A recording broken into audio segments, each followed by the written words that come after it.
Hello, my name is Lauren Neighbors, and I am an Autism Resource Specialist here at Project Access. You are taking the Academically Able Students with Autism workshop, so welcome. I appreciate you taking this course. If you don't know what Project Access is, we are housed at Missouri State University. We are funded by DESE, and it is our job to support teachers, paras, and administrators in their school districts with their students with autism. One of the ways that we offer support are these online courses, so I appreciate you taking this, and I'm really excited to dive in today. So some course objectives we're going to be targeting through this workshop are identification of students with autism who are functioning academically. So our students who are testing at grade level, who academically succeed, might be harder to flag with autism, but we need to figure out how we can identify those students and how we can provide them with some support. The next one is programming suggestions geared especially towards social competence and executive functioning skills, and we're going to talk about that, why we want to program towards those specific areas. We want to talk about assistance and transition planning for these students. So, they're low support needs. How can we help them transition into the big, scary, real world? What does that look like for them? What does post-schooling look like for students with low support needs? So the next thing we're going to talk about is what is academically able? Well, it's exactly what it sounds like. Academically able are our students who succeed academically, who are low support needs when it comes to their education. However, we might notice some things about them that might really hinder them when they leave the classroom or are outside of that one assignment. It might look like executive functioning skills or social skills or pragmatic skills, things of that nature, where we can really help our students if we step in and provide them the right structure and right support. There is a lot more to life and to school outside of just academics, and it's our job as teachers to teach them these things. It might not be what you signed up for when you became a teacher outside of math and reading and history, to teach our students social skills and behavioral skills, but times are changing, things are changing, and it's really helpful if we can help our students and teach them new skills outside of just those academic-based classes. The next thing we're going to do is walk through some student scenarios. As we walk through the scenarios, you're going to start to understand what we mean by academically able or low support needs. You're going to start to see where some of these students might need help or extra support and how we can do that. The first person we're going to talk about is Jill, and Jill is a developed cartoonist and she loves storytelling. She excels in art class and she really loves being in that class. However, she becomes uninterested or often disruptive when she's in her other classes. Therefore, she's not passing those other classes. Jill doesn't have the understanding that if she wants to go to an art school one day, she's going to have to succeed in her other classes as well. The next person we're going to talk about is Alex, and Alex is a great student. His parents buy him all the cool clothes and all the cool gadgets, and they send him to school hoping that he makes great, good friends. However, Alex is subtly being bullied. He has the inability to make and maintain good, solid friendships, and he's becoming depressed because he's often the topic of a joke when it comes to other classmates or peers. So this is really scary. It sounds really scary, and it is, because this happens far too often with our academically able students. They might look like they're running with their peers and having those friendships and being a part of things. However, if they're not or they're socially disengaged, they can start to battle with mental illness. The next story we're going to talk about has to do with Lassie. However, it's not the dog himself. It is talking about how on a news story, a anchor was saying that a potbelly pig is called the Lassie of the 90s. The pig helped, set a fire or alert the owners of a house about the fire in their house, and he was being related to Lassie of the 90s. When they interviewed a person with autism, the person said, people are a lot more overweight now than they were in the 50s. again, the person is struggling with social coherence, and so therefore they are getting the idea of what is being said. However, they're missing the mark a little bit. They're not understanding that that's an inappropriate comment to make on a news story, right? You don't want to say that on TV or in any social situation, really. Just commenting on people's bodies, they're not understanding that that is not a social norm. So you can see here where the academically able people are meeting the marks when it comes to the academic success, but it might be just in their perseverative interest, or they might be socially disengaged, or they might not understand social norms and social constructs. So we're going to dive into those things as we go through this workshop. So I'm posing the question of who do you know that might be struggling with some of these things that we're discussing. I know that we're not in person, so we can't necessarily troubleshoot together. However, I would like you to pause, maybe write down some students that you see might be struggling in these areas, who you might want to go back later and use some of these strategies that you're going to learn in the workshop with these students. So just take a minute, think about your students, and write them down.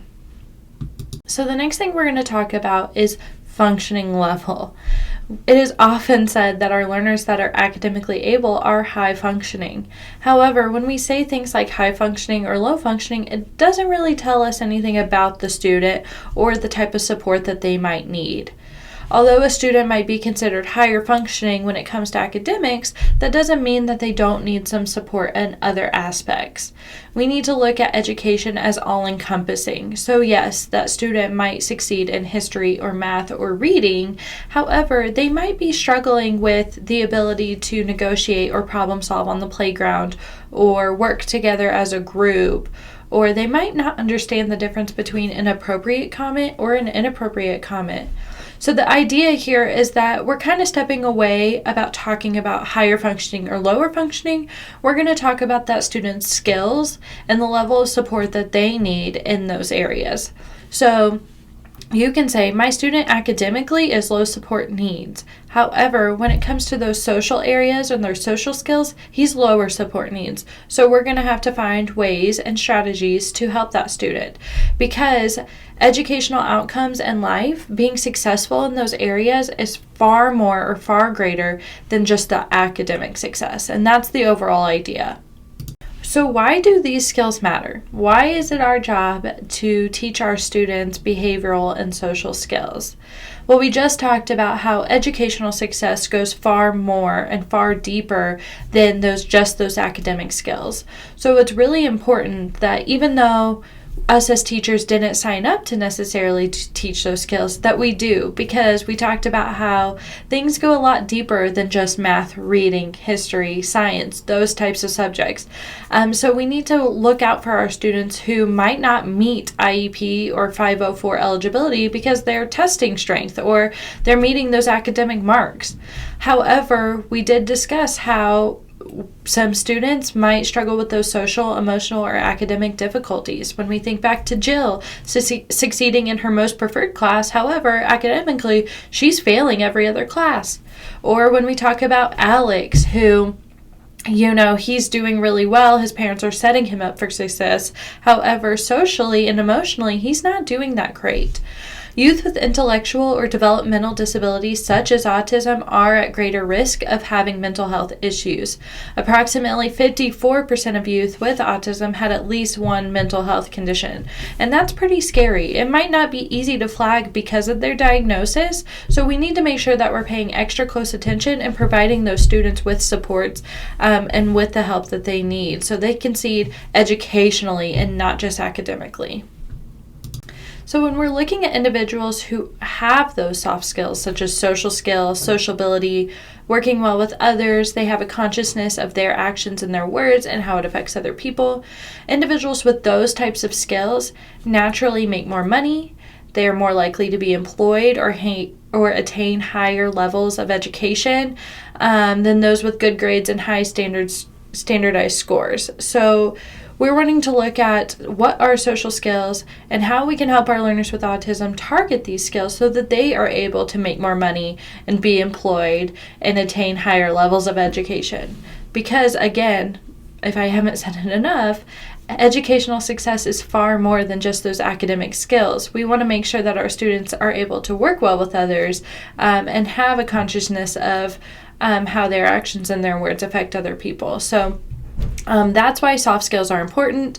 That's why we want to teach our learners with autism soft skills, because they don't naturally and intrinsically know what soft skills are and how they can utilize them to succeed in the real, scary, big world. So this is important because when we're looking at adults with autism is adults are worse than any other disability group when it comes to things like employment or education or pay. So it's really important that we understand these statistics so we can say, hey, this is a really big deal. When we're looking at autism compared to any other disability group, they're really falling through the cracks here. And why is that? 60% of adults with autism are unemployed or unenrolled in post-secondary or vocational schools. 60%. That is over half of the population. Only 14% held a job for pay. So there are programs out there that allow people with disabilities to perform some type of work. However, only 14% of those jobs have a pay option. So these people and adults with autism are working jobs, but they might not be getting paid for it. And it's why is that? And how can we support them as teachers to make this transition? The National Longitudinal Transitional Study, a mouthful, it's a 10-year study of youth who received special education. And some of the statistics that came out of the study are adults with autism are less likely to work than any other disability group. The number of people with autism utilizing vocational rehab services have increased, and the number of those who attain work and maintain their job is really low. So we need to note that advocacy and professional support is critical. So again, if you have a student who is about to age out, how can we support them in this transition, and how can we help them maintain a job, get a paying job, make sure that they have the skills to utilize in a workforce post-school. So this is often targeted for our typically developing students who are succeeding academically. However, if we've not flagged that this student has an IEP or a 504, then they might fall through the cracks a little bit, and we still need to prepare them with those same skills so that they are able to have the same experience and the same opportunity as our typically developing students. When we're looking at the living arrangements for adults with autism, 49% of them live with their parents or other relatives, and of this 49%, 81% had been there for over 5 years. Only 14% of them have ever held a job for pay, and when it comes to their independence, 53% of them had a court-appointed guardian or for a limited full-time basis. So these statistics, again, are pretty astonishing when you're looking at, okay, well, if they're academically able, so they're able to succeed, if they're considered low support needs, why are these statistics looking the way that they are, and how can we help them as teachers while we still have them in a school setting? So we want to make sure that we are setting up opportunities within our classrooms for our students to practice and work on and develop these soft skills. Independence and post-secondary success is far more than academics. So we need to make sure that within our academic classrooms, we are building and incorporating time for our students to practice soft skills. So when we're looking at eligibility for autism services, it's important to note that autism eligibility does not come from just a single standardized test. Oftentimes, formal dynamic assessments are made and also informal dynamic assessments. You want to make sure that there's a student observation or interview and maybe possibly a language sample. So you want to make sure that all of these things are compiled to determine eligibility for our students with autism. Standardized testing is not a requirement to determine eligibility in the state of Missouri. However, there are 2 areas that information is required to determine eligibility. The first one is disturbances of speech, language, cognitive, and nonverbal communication. And the next one is disturbances of the capacity to relate appropriately to people, events, or objects. Because this is not an eligibility workshop, I encourage you to look at the Missouri criteria that is linked on the slide for you. When developing an eligibility evaluation, some things you might want to consider is performing a cognitive assessment with your student. If you do this and you realize that the results are having a high IQ with low academic performance, this is a red flag, and it is something that you would want to include in the results of your eligibility evaluation. Another thing you would want to include is low executive functioning skills. Is the student organized? Are they able to keep up with due dates and timelines? Things like that. Another thing you would want to consider is that poor social competence. Does the student make inappropriate social remarks or have inappropriate social interactions with others? Are they often withdrawn, have a hard time making friends, maintaining those relationships, or understanding what a real friend is? Do they have difficulty in group assignments?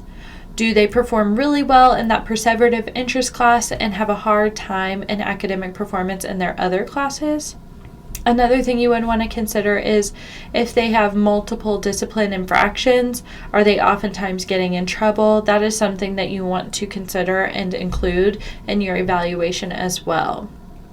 There are tons of things that you also want to rule out, such as any type of medical conditions, such as ADHD. Does the student have chronic or ongoing conditions or pain? These are all things that you want to include because they also influence behavior and social interactions.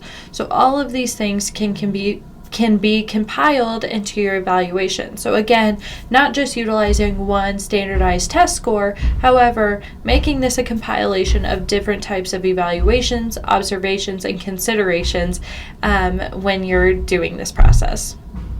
Because standardized tests are still often used, pragmatic language tests are presented.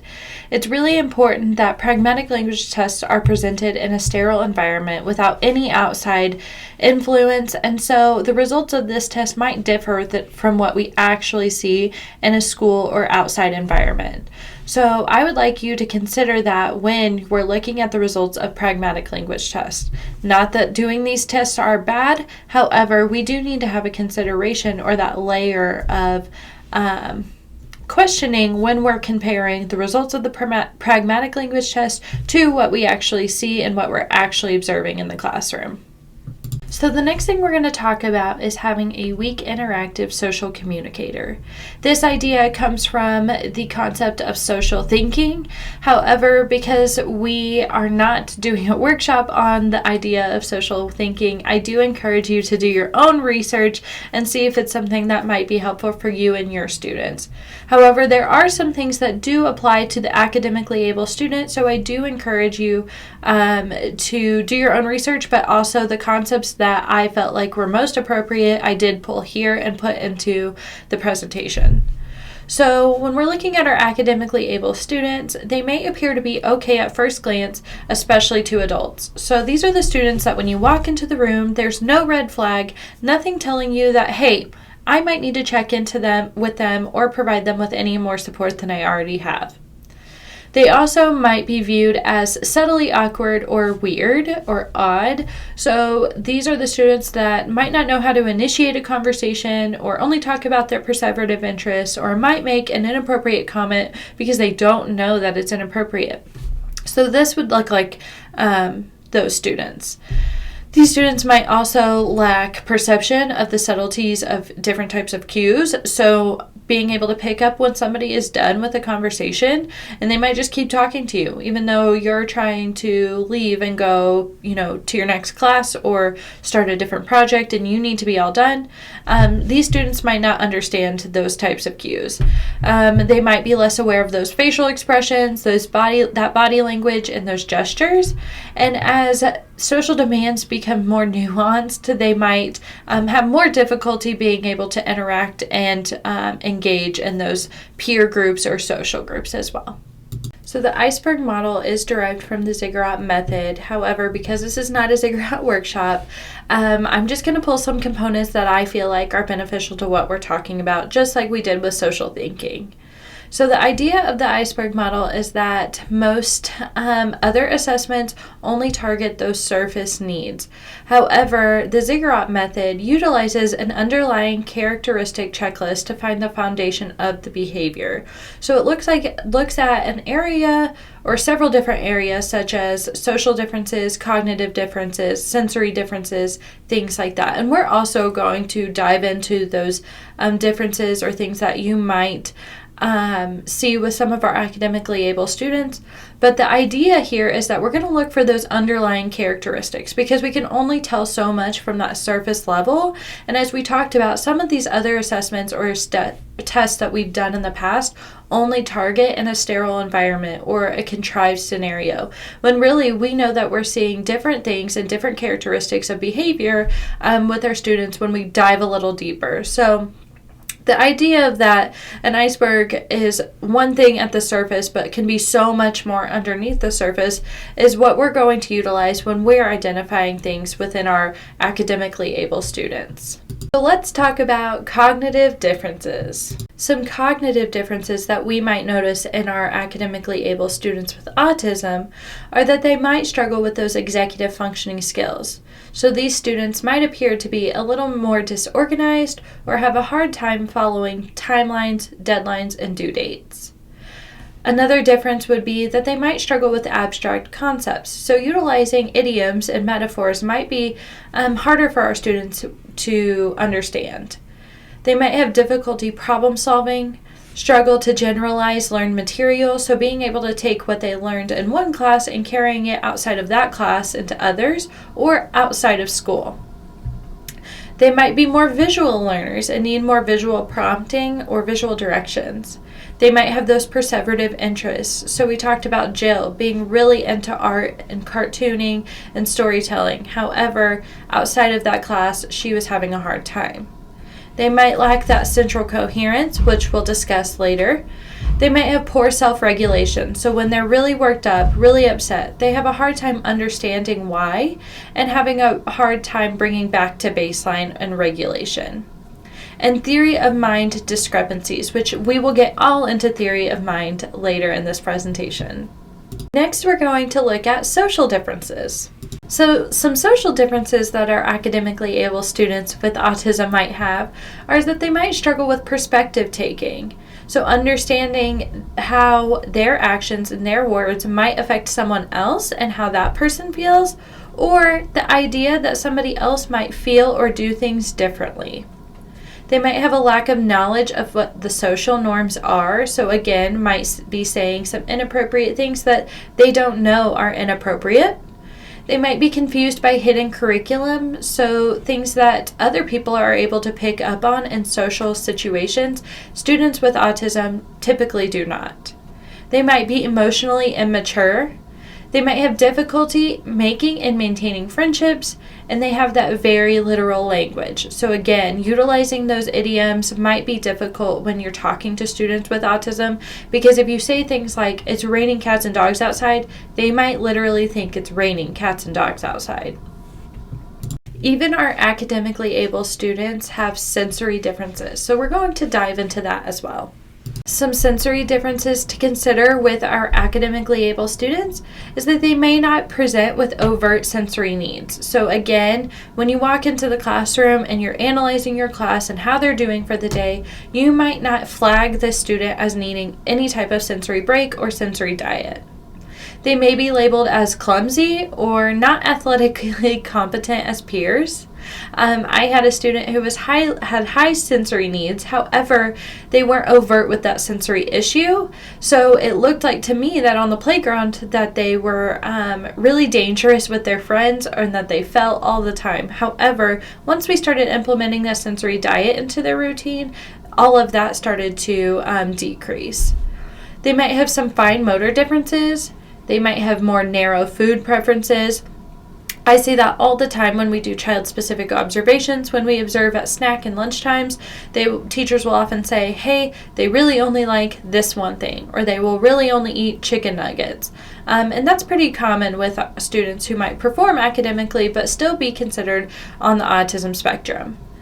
They might have hyper or hyposensitivity to sensory input, so lights might be a little too bright or sound might be a little overwhelming or overstimulating.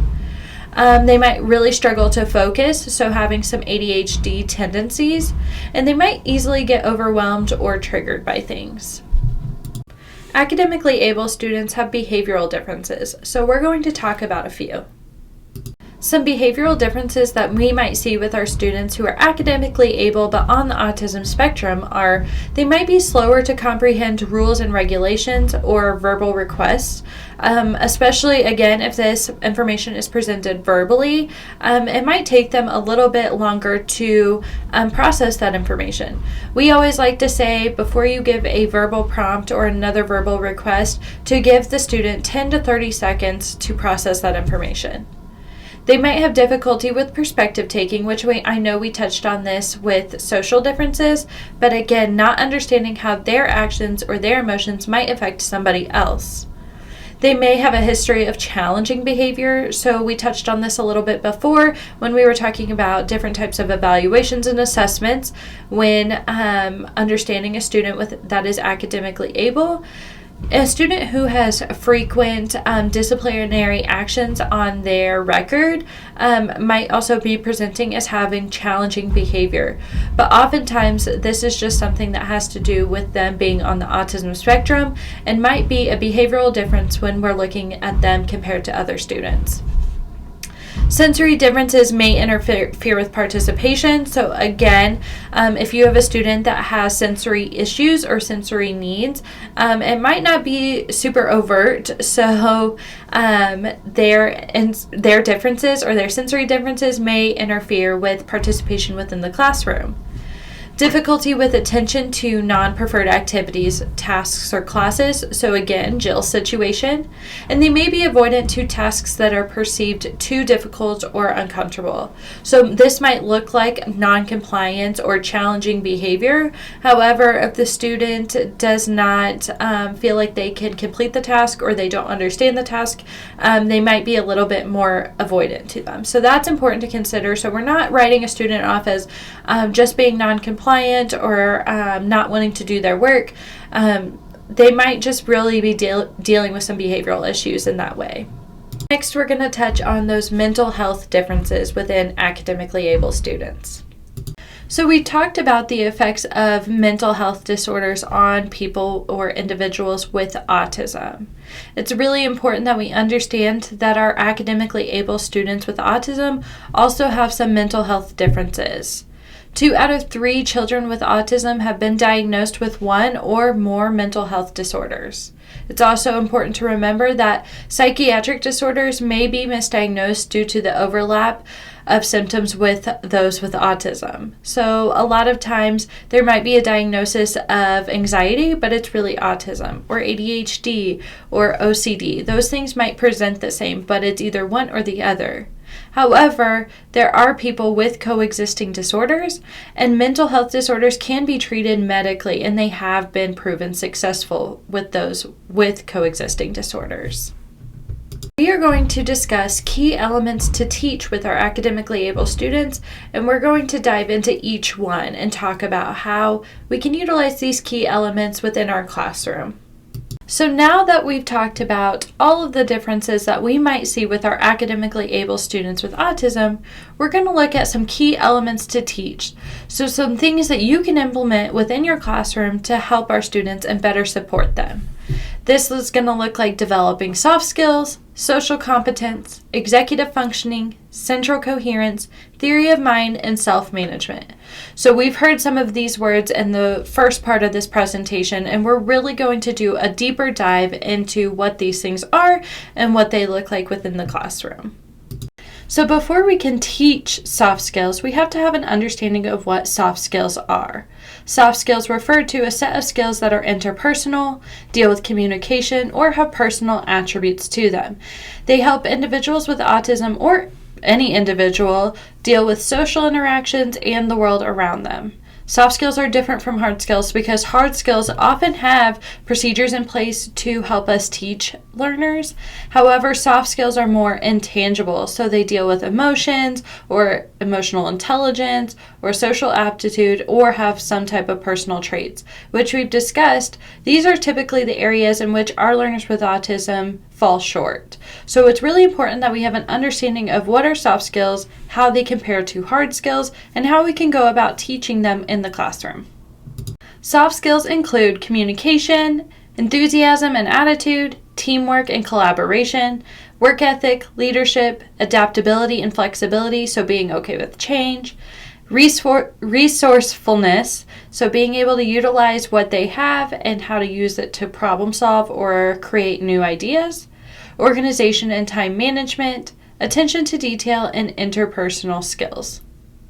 Soft skills do not include reading or decoding, spelling, history, science, computer skills, physics, biology, or chemistry, statistics, finance, accounting, or job-specific technical knowledge. So again, these are typically things that there are processes in place already for us to teach learners, and these are what are considered hard skills. So soft skills do not include these things that we would consider more basic academic-based or educational skills.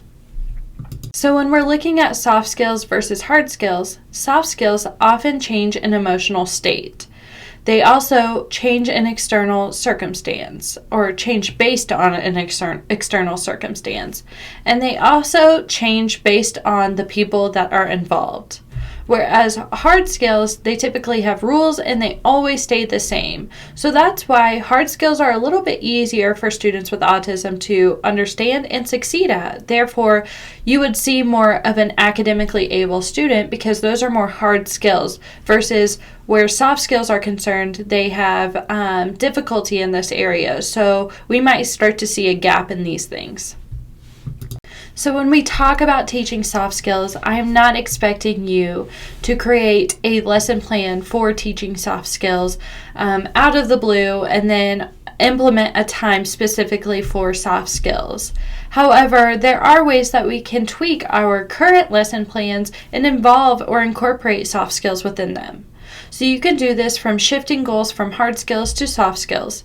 Teach class curriculum with role play, video modeling, scripting, comic strips, and acting out social situations or social stories. You can do this through facilitating group problem solving rather than just direct instruction. So again, incorporating different types of learning within your classroom can help our learners who might be academically able learn some of these skills along the way. You can create ways for students to evaluate their own work, such as a self-management system, and you can set up real-world interactive context to practice hard skills. So next we're going to talk about social competence. So social competence refers to the skills and behaviors that help individuals navigate different social situations or social settings. It involves needing the understanding of social cues, how to communicate effectively, how to display empathy, build and maintain relationships, resolve conflicts, and adapt to different social situations. So we discussed social skills and how it's really important to incorporate social skills within the classroom, and that is absolutely true. However, we need to talk about the difference between social skills and social competence.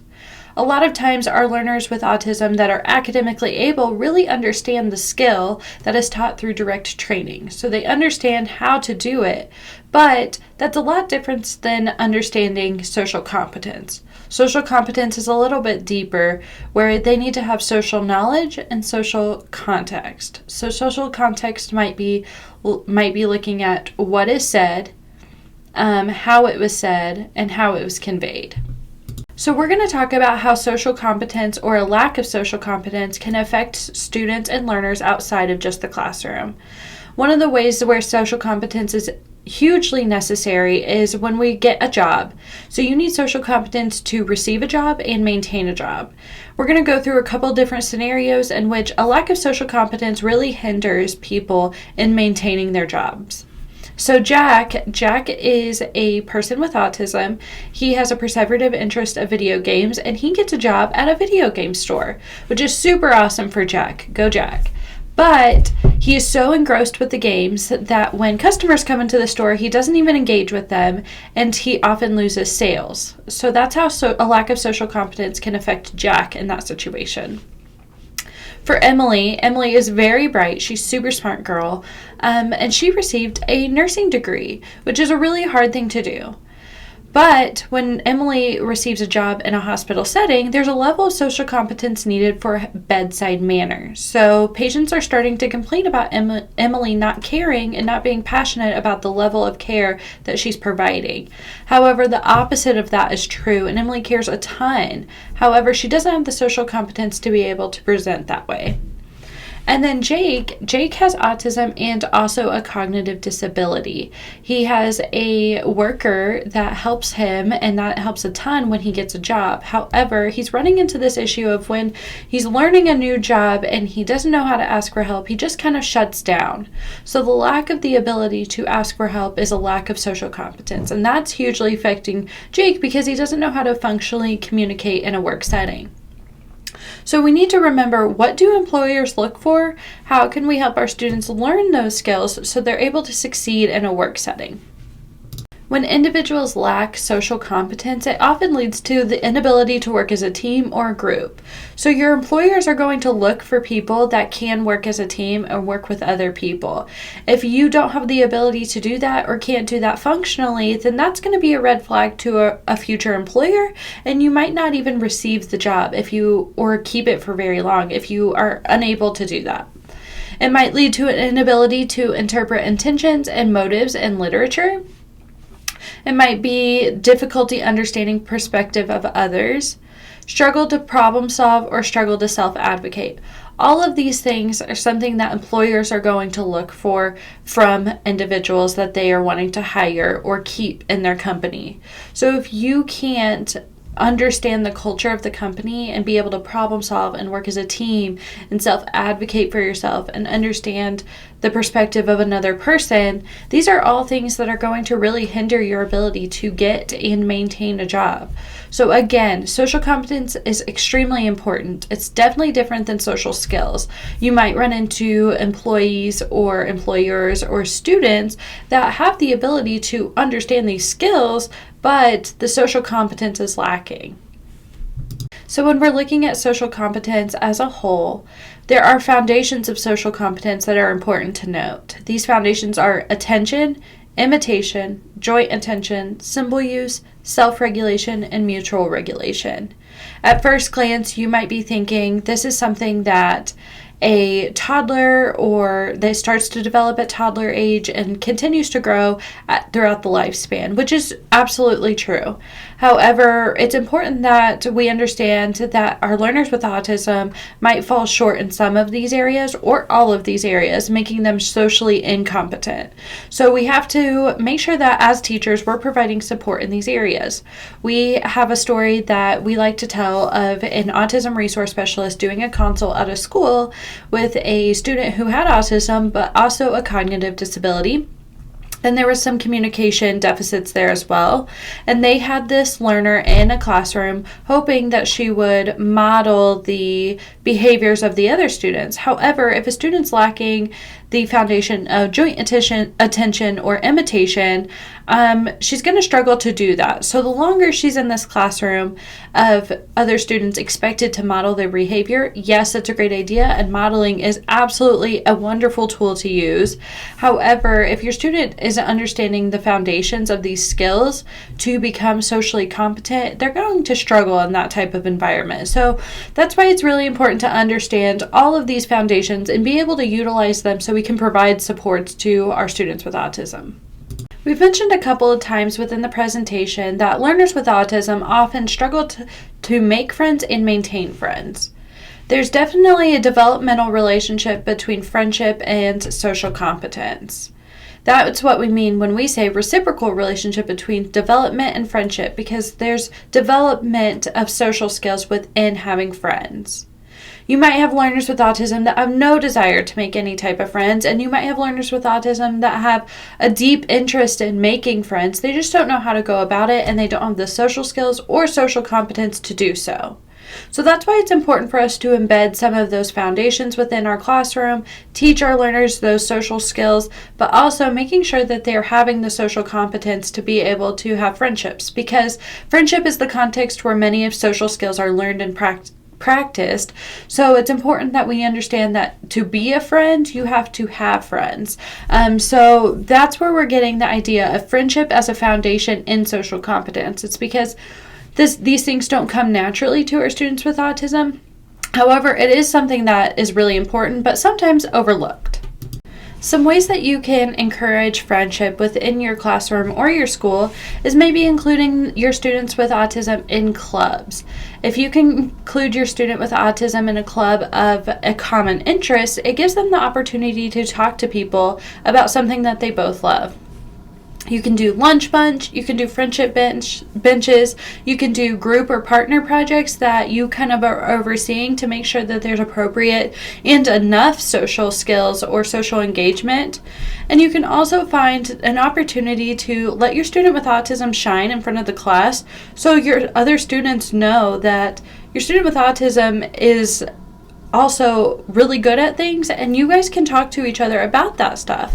If you have a student that loves to draw, let them draw in front of the class, or incorporate some type of craft or art project where your student can kind of let their talent shine, and other students can become engaged in that.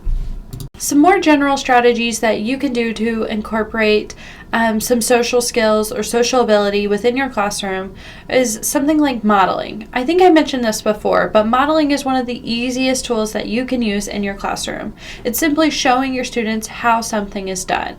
So model those social skills, whether that's between you and a teacher or you and another student. Just showing your student, getting in front of them and showing them, okay, this is what I'm going to teach you, and I'm just going to teach you by doing. You can also do this through video modeling. There's a couple of different ways you can do video modeling. You can do a storytelling model where you just kind of talk through what somebody's doing, or you can do a point of view model where it is the perspective of the person going to do the task or activity. You can do scripting by creating social scripts. You can do role playing, create role play opportunities between your students because it also encourages just that natural social ability. Joint action routines. We talked about how joint attention is not something that comes naturally to our students with autism, but if you can practice a routine within your classroom, that will increase that skill and the likelihood that your students with autism will be able to engage in a joint attention activity later. And you can also do barrier games, shifting, and maintaining conversation.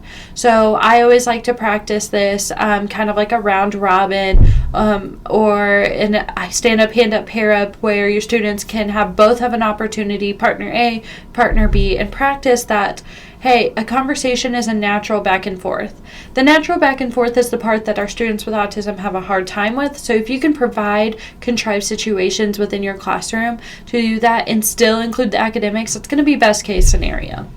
So you might be wondering, my student doesn't have an IEP, we're on a regular ed schedule, so what am I supposed to do?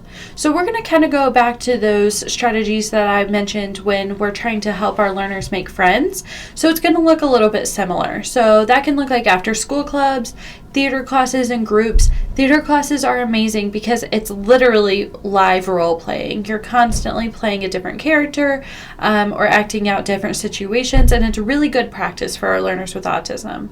You can do FACS class where they learn a little bit more of a functional skills route.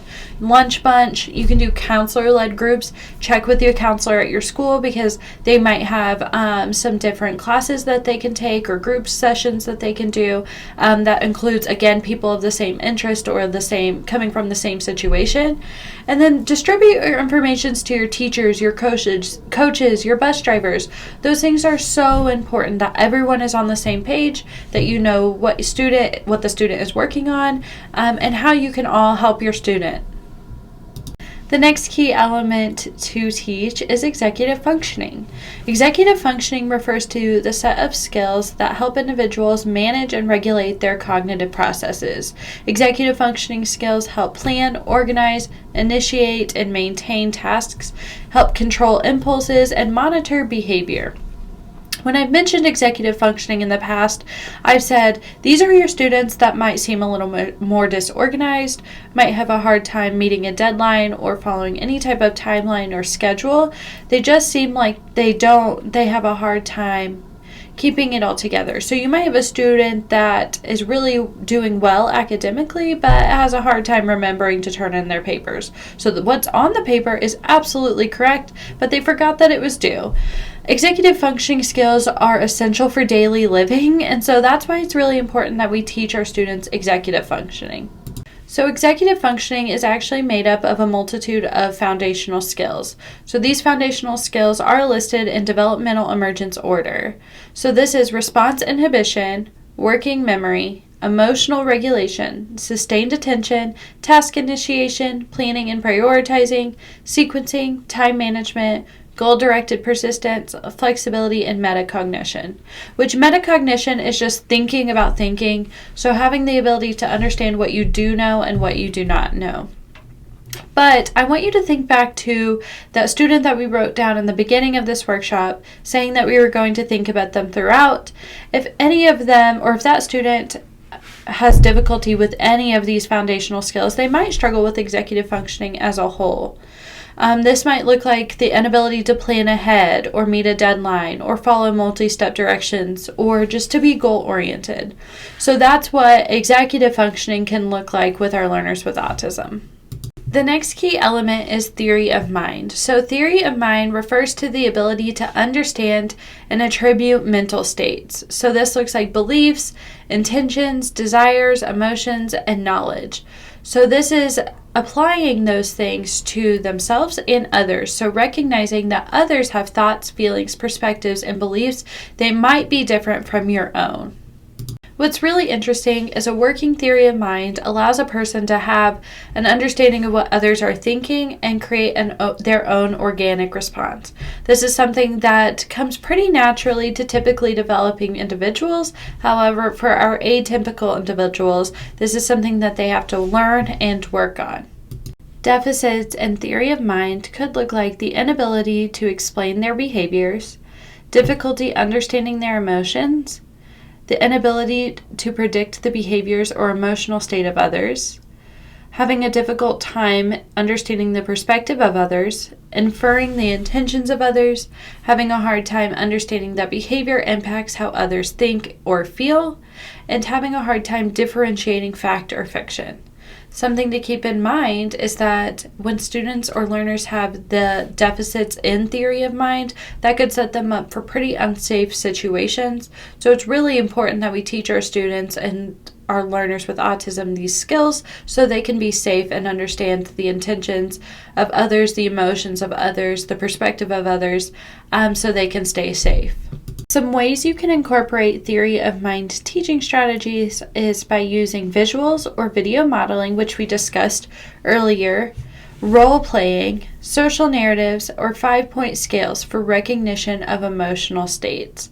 I always include that I would encourage a social emotional learning curriculum of some degree because, again, it kind of starts with students being able to understand their own emotions and then being able to understand other people's emotions and what that looks like. And then you can start to pair that with visuals or social narratives or role play.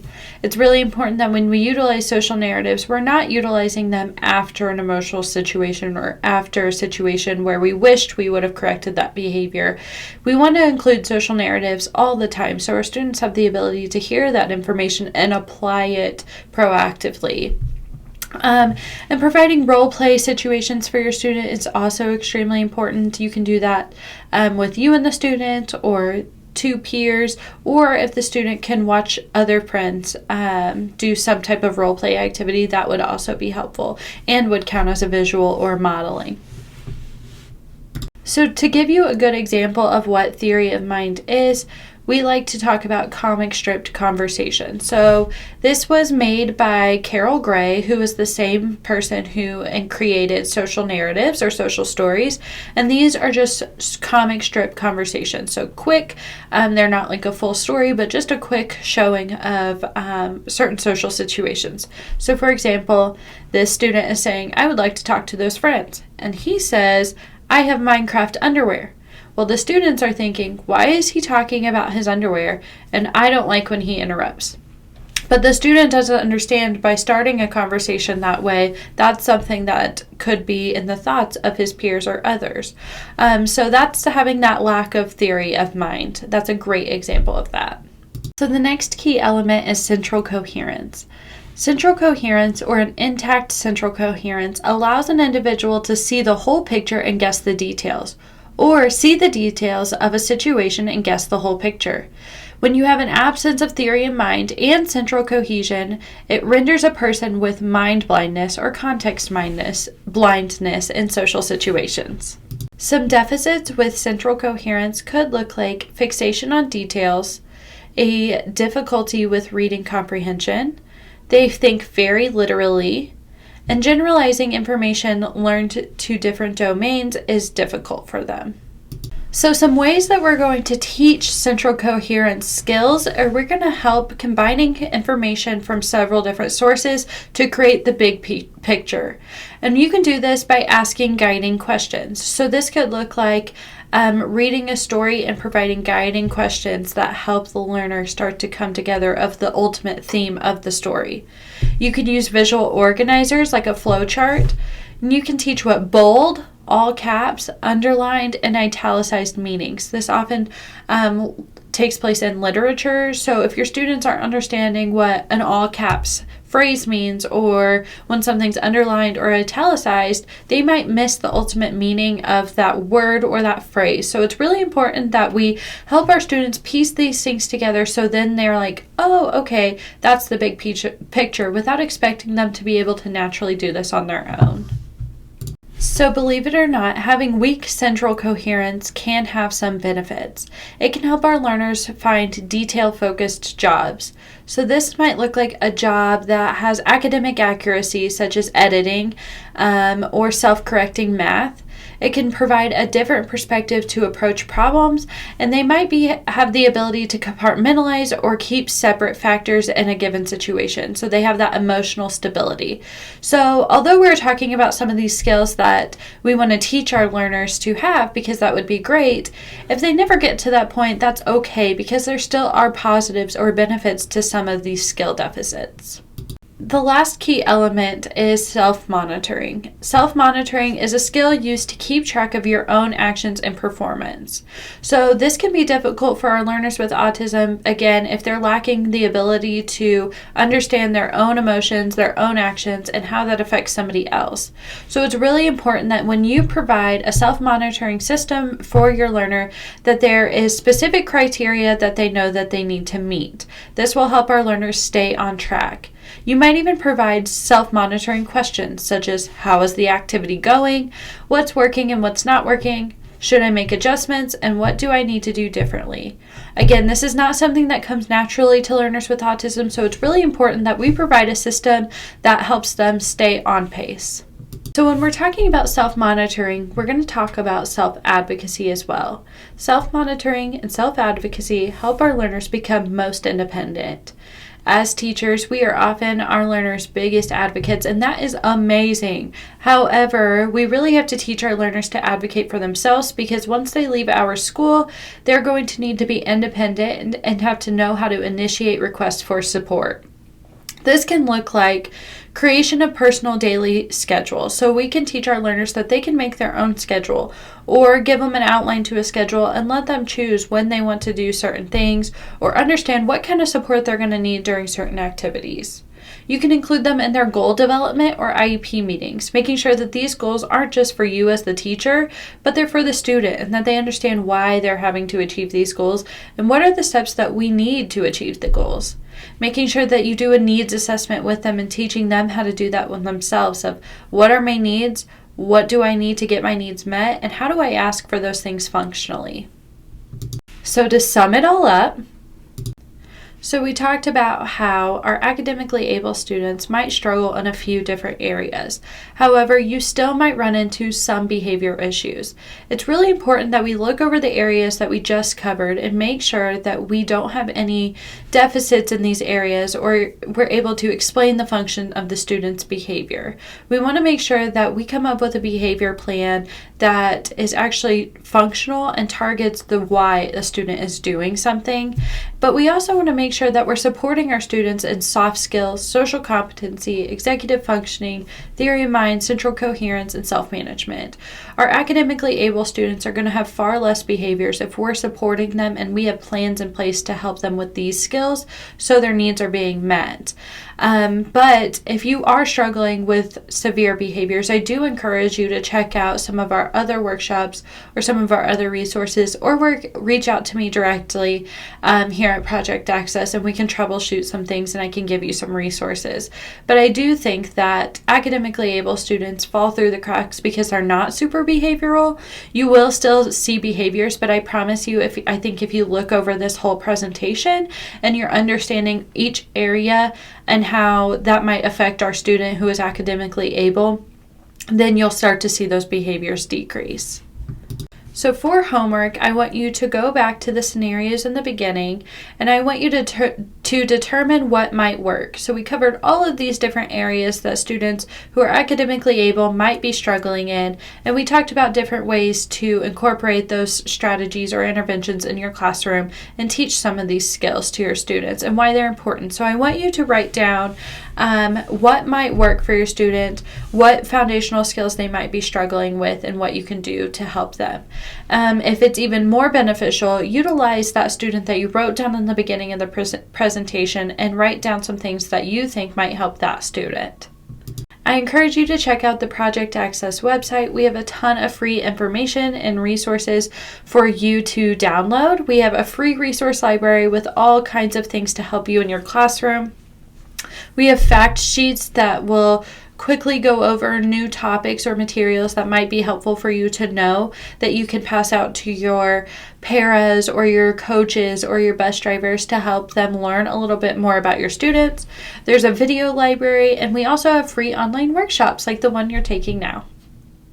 Again, if you have any issues within this workshop, or if you have been thinking that you could utilize some of the Project Access services, I recommend that you shoot us an email or give us a call.